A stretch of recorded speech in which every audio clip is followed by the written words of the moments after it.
through a Renaissance fair and you're transported to a different time. Colorful costumes, lively entertainment, and mouth-watering smells. You know you've done a good job when somebody comes by, just a random patron, and says, you know, the smell of your stew overwhelmed the fried Oreo cart. Alison Sabo makes the rounds at area Ren fairs as a reenactor and cook, toiling over an open fire, whipping up a feast that would make King Henry VIII drool. Anything that you would think of, like roasted chicken, roasted goose, oatmeal was actually relatively popular. It was known as perich.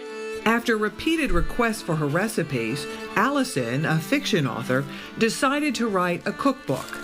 The Reenactor's Cookbook, historical and modern recipes for cooking over an open fire.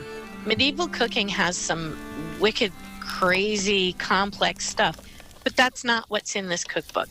This cookbook was meant to appeal to the average person who might want to just try something different. 100 recipes, breakfast, lunch, dinner, desserts, and drinks, with the history of medieval cooking sprinkled throughout. The medieval palate is very different from the modern one. You get a lot of sweets and savories mixed together that you wouldn't get in a normal modern meal.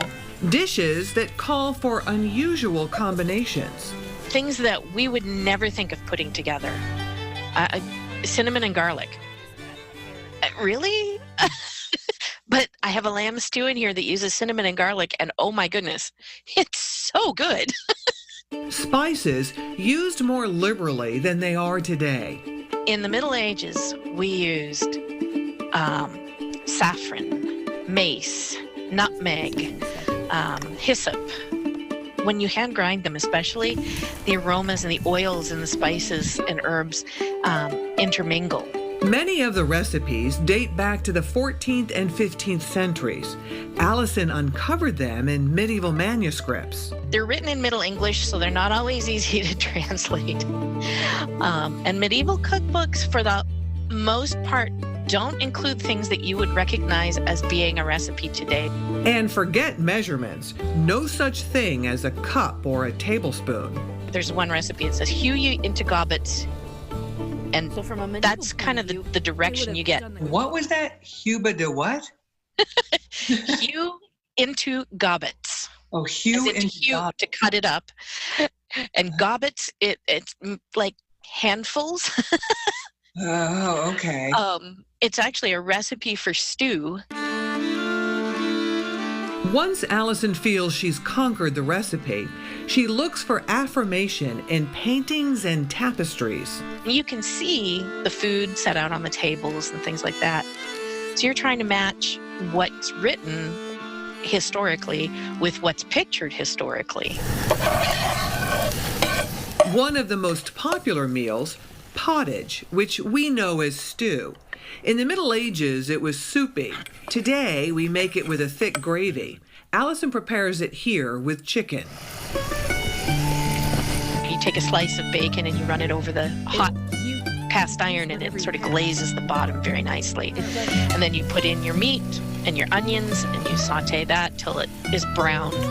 And then you add in everything else, your liquid, your vegetables. Don't throw out the liquid when you're done. It's reused for rice, barley, or a host of other foods. And if you find all this too time-consuming, the cookbook includes the medieval version of fast food. Basically, anything that you ate, you could stuff into pastry and make it into a portable meal. And I have a few favorites. I have a chicken and leek, minced beef with vegetables, and then chicken, apple, and cheese, which sounds bizarre, but is very tasty. In order to make all these dishes, you must first build a fire and learn to cook over a flame. The cookbook teaches you how, even tells you which type of wood works best for a given dish, like baking a pie.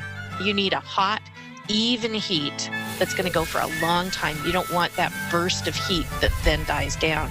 And so you want to look for oak or walnut, heavier hardwoods that have that slow burn.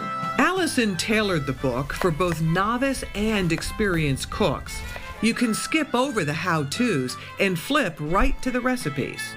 But someone picking up this book might be a history nerd who's never picked up a book, who's never tried a recipe in their life. And so I tried to make the recipes very conversational and very simple in their direction so that anybody could pick up the book and find a number of things that they could make at home and enjoy.